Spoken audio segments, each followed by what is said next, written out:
So this young man, Emdee Tiamiyu, he was totally stalked and trolled because of this comment that he made, and he recently apologized. I think he posted an apology about an hour or so ago, I think, or I can't just received, yeah. But he did send out an apology, obviously because he felt that he had hurt a lot of Nigerians.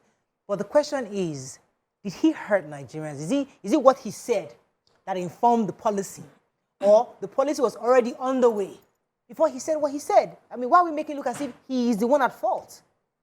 So, it's not because he's at fault or that he informed the policy. Is that his face and his words it's a reflection of Nigeria and Nigerians, and we would like on that international stage to see someone who will speak about us positively. It's not, we see it as a sellout. Oh, were you so moved by seeing Oyinbo people, you now forgot yourself and you're just talking anyhow? You know how we do it at home, where we say, even to our children, especially those ones that talk too much, we say, come here, sister. There are some things you have, conversations you have in the house, and there are some that you have outside. But the truth is, our world is a global village. These conversations, we already have it. And like I said before, the only thing that I think this will be useful for the UK is maybe to just say, look at, we have a video that shows exactly what it is. We have this white guy that goes around Nigeria and does videos of our food and our places. It's not like I'm sure he has met, you know, he has had some unpleasant experience, but he has decided that his brand will be about focusing on the positive of Nigeria. And Nigerians love him for it. Imagine if we had someone that was just going around that is not Nigerian, talking about the negatives of our country, we would tear the person apart. So with this young man is, at home, we'll call each other out, but when we go out, there's a way that we can say it. Yes. Although I don't think can I interrogate that a bit? Because sometimes I feel like we're still subconsciously colonized in our minds. Because for us, because it's a platform of white people, suddenly it carries weight. These are things we say all the time. So because of consequences. No. Consequences. Who are they exactly? Are they demigods, or I mean, what are good? Is that reverence of, oh, you put it? It's not reverence. White people. Is it that our colonized mentality is such that because this young man said what it is on that platform, suddenly he's a villain? Can I respond to that? Yes. Please, it's not about colonization now. It's not about reverence. It's about the fact that they hold the yam and the knife. You want something. You are in Nigerian, you want to get quality education there. You are in Nigerian, you want to relocate there. They hold the knife and the yam. They can say, don't come with your dependents, or don't come with your dependents. They have that. And that's what Nigerians are afraid of now. They said Nigerian YouTuber Emdee Tiamiyu specializes in helping Nigerians relocate to UK. That's one of the things that he does. Now, coming from somebody who brings in people, we don't expect you to lay it out like that. Even if we know. Let's understand. It's also being wise in how you table the matter, in how you address, because you already know the reason why these people are coming. So you opening your mouth like that, and you are involved in bringing these people. You help people to get visas, to go abroad. You understand what's at stake. So you protect yourself. Now Nigerians are coming after you because even though the UK government already know and they have their plans, now it's, like she mentioned, they're holding on to something. And everybody will put the blame on these people. They know, they have their data, they have their statistics, they have everything already. They would have decided to do it with or without somebody making a comment. So when you get to a place where, and it's not about white supremacy right now, you get to a place where you know that what I say, sometimes the way we feel on this show is not what we say. We try to just hold it a bit because you know that people will hear it and it may not be pleasant. Okay, so I'll come to you, Brian. We've all learned over the years on how to say things. Sometimes people just say things off the cuff. You know, it wasn't as if he planned exactly. to... Mariah, as I said, who did they interview? Yeah. Do you understand? If we interview, when our president was asked, we were rightly upset about how he presented us. But you know, the other part of this conversation that is breaking my heart is that Nigerians in their numbers truly believe that the only way we can make it is when we get out of our country and go to the UK. Yeah. Of course not. That's what we're saying. Yeah. We're upset that the white man is going to close his gates to us and then we're never able going to be successful. Yes. Our family will not progress. That is so sad. That's worse than what people are accusing this boy of. Yeah. I mean, to the radio that, this morning. you know, okay. Let me buttress that point you just made. Somebody was saying that if somebody Nigerian sells his land, wants to sell his land, and says that this money I want to see, goes to his family and says, please allow me to sell my land because I want to go to the UK. They will gladly rally around him. Yeah. But if he says, I want to sell this land to start a business in Nigeria, they will hang him. Yeah. You want to sell business because they feel that going to the UK is much better than trying to start a business. Would you blame them? They will force you to. So that's the mentality. Would you blame them? Did you think they just woke up and manufactured the mentality? Let us look at the root of the matter. When I was growing up, my father told me that he was sent to the US. He ran back. He said he preferred to school here and stay here. Till today, he did not travel. He's been here. He had another friend who was sent to the UK. That one came back. Say, I beg, we don't like that place. Because life there and life here were at par. There was no difference. The naira to $1 was just very, just very minimal difference. And they wanted their life here because they were Nigerians who had pride in their land. They came back.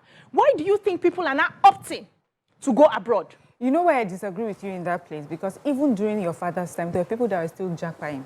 At that time. So people made decisions like today. There are people who are going there and there are people deciding to stay back. It wasn't this bad. No, it was that bad that we had a musician who sang about it with Sunny Ade. Do you remember this song? Who can remind me from the crew? There was a song about Nigerians leaving your country. It was with Sunny Ade, a female, I don't know if it was Onyeka, but someone else at that time. There was a reason it started happening like that, right? Something about Sunny, don't leave your country, come back to your country. So it has always, we've always had that vision of the streets of London are paved with gold. But people have always decided to either stay back or to leave, as it is today. Let me take this call. Laddie is calling from Lekki. Good morning, Laddie. You're live. Good morning. Thank you for calling. Very well. Thanks for calling. Every one of you have his point. But what I see of the activist trying to say is that, yes, we are Japan because our country is not comfortable. But in answering a question like that, one needs to use wisdom. You don't need to open up everything like that. You understand? That does not mean you are telling lies. It does not. You understand what I'm saying? So I support of the activist folk values. You don't need to open your mouth wide and say everything. Even in your marriage, in your home, you don't say everything that your eyes see. There's some that you keep it to yourself. We are dealing with society for crying out loud, and we all know that this country is not easy. I have a grown-up here that is standing before me as I'm talking to you now, and I have nothing to do. And you go there to go and learn, it's good. But if you go there and say, maybe the intention of everybody coming is to get up from Nigeria, that's not the intention for everyone. Some people have a genuine intention, and we must try to you spoil it for them. Thank you very much, Laddie. May I land my point that I want to say that at that time, people were not running away the way we see it now. We cannot compare what we had at the time and now, because we had a lot of people, foreigners, who were here. In my secondary school, I had a lot of white children who were students here. They were coming here. People would always travel. So you want to change scenario, you maybe want to get a form of education. Those ones too were coming here to get international education, as it were. Do you understand? So they were not running, packing their bags and saying Nigeria was difficult for them, like the narrative we have today. Nigeria was okay. Nigeria was new, like a new Nigeria. People were still finding their feet. When this started happening was when we now started placing, so those ones who traveled, probably their parents sent them. If my father had gone, he would have come back, and then he would go and apply for a job, and they would, somebody who schooled here and somebody who schooled abroad, they would give preference to the people who schooled abroad. We started giving preference to international certificates. We started giving preference to anything Oyibo. This is new, this is Oyibo, everybody's embracing. And the fact that politicians started sending their own children abroad, coming back and getting the best jobs. So everybody just, I think life is better there. If I can find my way, I go there. That wasn't the history. That wasn't how we started. We need to look at these things. Now we have a problem in our hands. It's not like Nigerians feel that if they don't travel, they will not make it. But the government has to give us a form of hope. Give us the basics. No, I don't want to live here. I don't want to travel. A lot of people who have gone there are regretting. They want to come back. So the thing is, don't blame them for wanting to go. Everybody wants a better life. Absolutely. I mean, somebody was sending a message here that it seems it's apparent that from all the comments that Nigerians have selective integrity and sincerity. Thank you. Selective Thank you, integrity. Mariah. We choose when to So here we are, we're discussing someone that is saying, UK government, this is actually an illegal way of people migrating to your country. Yeah. And we're the ones that talk about morals and religion more than anyone else. Yes. And someone has stood there to speak the truth. Wow. And we're castigating this person for the truth. Wow. Now, having said that, I'm not saying that we do not have honest Nigerians who are going there exactly for school. So maybe the only part of his story will be that he has painted the whole of Nigerian immigrants with one brush. There are some people who are going there who are quite beneficial to their host country. They have done the schools. They've come with their money, thousands of pounds. All of them go with their money. That they are used in paying tuition, rent, accommodation, all sorts of things. And then they have gotten a job, and the host country is benefiting. So we have those, but we do have those, and that's the ones that Nigerians are trying to. And that's what is sad. That is the part that Nigerians are trying to protect. Yeah. The fact that people are illegally migrating into a country without proper papers. That's what we're trying to protect. Why would we sit down here, be so bold as to say, and imagine, people are calling out that boy. Imagine BBC too, watching you as we're saying, oh, he called them out. How can he reveal our secrets, our illegal secrets? How can he reveal? No, I disagree. This is not illegal. No, we have moved the conversation. Take your call.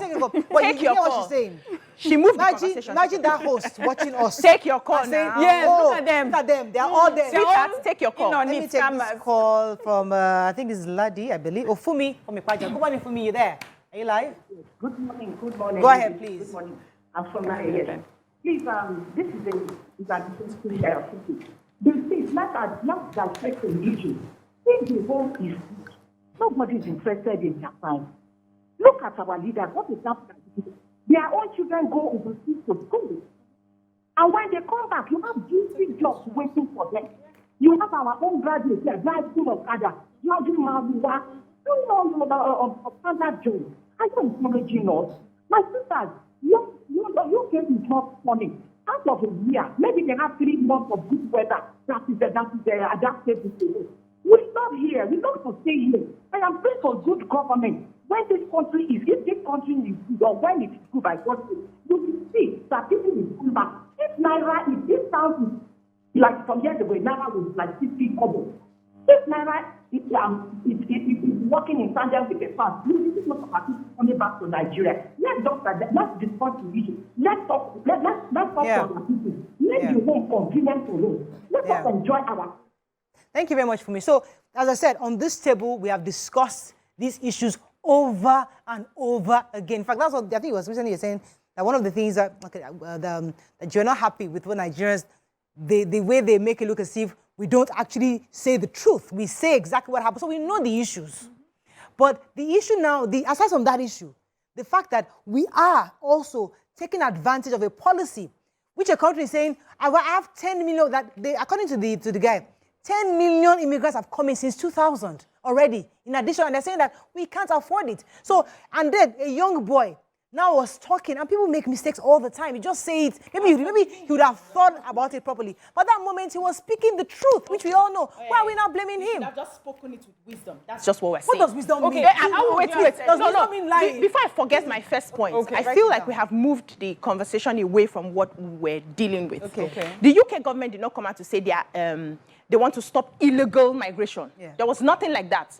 It was the fact that they gave you an application to come into school, and then they give you a space to write if you have dependents. And they're saying now the dependents you people are coming with is too much for us to handle. That's the issue. Yes. So we're not dealing with illegal immigration now. That's another ball game. The day they want to wake up and talk about that one, they will talk about that one. We're talking about people who actually have an intention of going to school. Whether they want to Japa at the back of their mind, they pay for the schools. Yeah. They buy their visas. Yeah. They pay for accommodation. And then they come with their family members. The family members pay for visas. So there's nothing illegal in that. Now you make a statement and you give them a blanket that all of them coming here is just for Japa reason. Some of them have an intention to come back. Whether they come with family or not, they actually have an intention to come back. We've had people who've gone there and they are back. So this blanket thing is not about illegal. Yes. There's nothing wrong we are doing Okay, here. They opened their doors. They gave us an opportunity to come with dependent. Now they say they are tired. So you're right, Let me help you because out. there's a part also that it might affect those who are just going to school for. It is going to affect. Legally going to school without Are we? dependence. Yeah. But let me take a call. Come to you, Mariam. Olabi from Egbeda. Oh, we lost that, I sorry. do apologize. Go ahead, Mariam. Okay, so it may not, maybe the word is not illegal, but is that we have seen a loophole in a policy and we've decided to take advantage of it. And we do that very well in our country with monetary policies, all sorts of fiscal policies.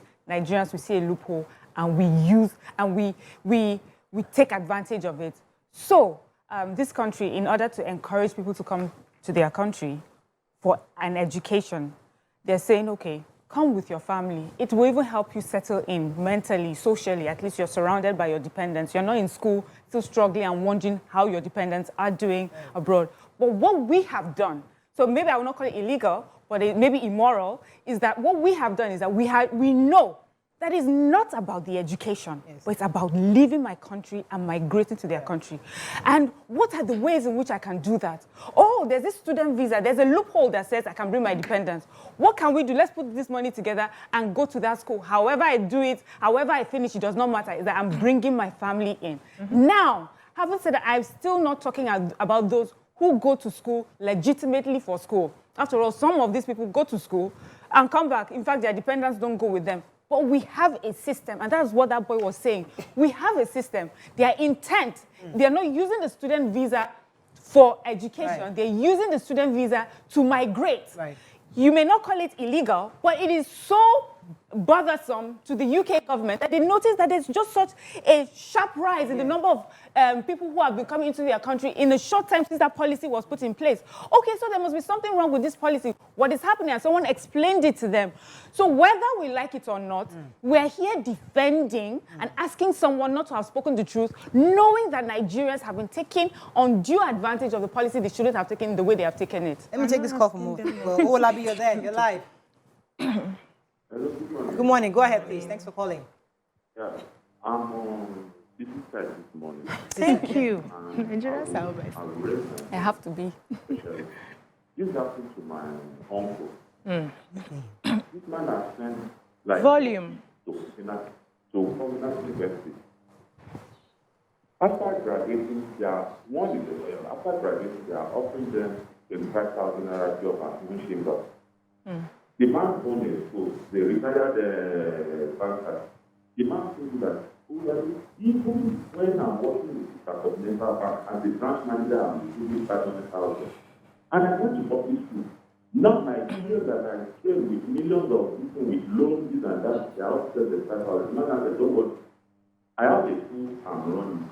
They will be giving you 25,000 and I will be adding 25,000 so that you won't just stay at home. After 2 months, the man just reasoning everything like, okay, let me just go for a loan and cut students at Congo. I'm sending you to UK for your master's and I'm applying for a loan. You guys will be the ones to pay back this loan. In the short run, the student paid at the loan and they now invited the man and the wife down to the UK. The man came back with us and I said, I would prefer to stay. That's not that my children have a big house over there. They are only staying in one room apartment, but that place is so convenient that you can. Oh, I lost him. Well, telling a story about his own, about somebody. I can't remember. He was really a bit muffled. Now, well, I also wonder, why do we always see the negative in everything? Is it possible for Nigerians to see the light? Is it possible that this man's utterance during that interview could also be an indication to United Kingdom that, you know what, maybe we need to have a better immigration policy where people can actually come in legally such that they are not using the student visas. It could be a start of a conversation that, you know what, there was a time we used to do migration, we stopped it. Now let us open up, maybe they can now begin to formulate new policies such that to help Nigerians immigrate properly, not using student visas. That could be a way, that could be a possibility, but we have, in our own mind, we've interpreted what he said as, they're going to lock up the gates or stop others from coming. It could be feedback to the parliament that, you know what, maybe we need to find a proper way to get people migrate with their families who are the same way Canada had done. Canada had put a policy to ensure that the best hands come into their country legally. So UK doesn't have that system. All they had was the students opening. But now with this feedback, they can say, okay, let us monitor or let us mirror what Canada is doing and bring in professionals who can migrate to our country. Why don't we see that as feedback? No, the point is, UK is full. How do you know that? I have people that are living there. They have a problem in their hands. They have accommodation problem. They have infrastructure problem. The place is full of different people, aside from their own people. They are bringing down the resources. It is full. Canada will get to that point later. Now they need people because they have a vast land space, and they need people to come in. They need professionals to come in. They need people to, boost their population.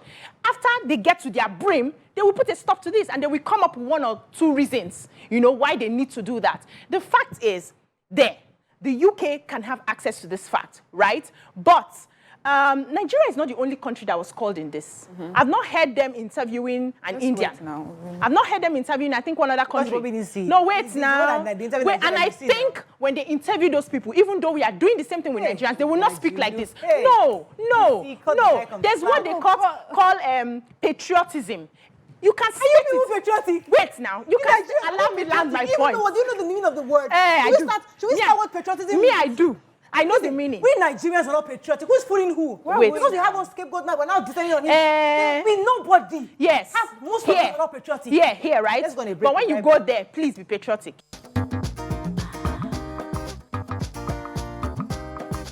Stay tuned. Your View will be right back.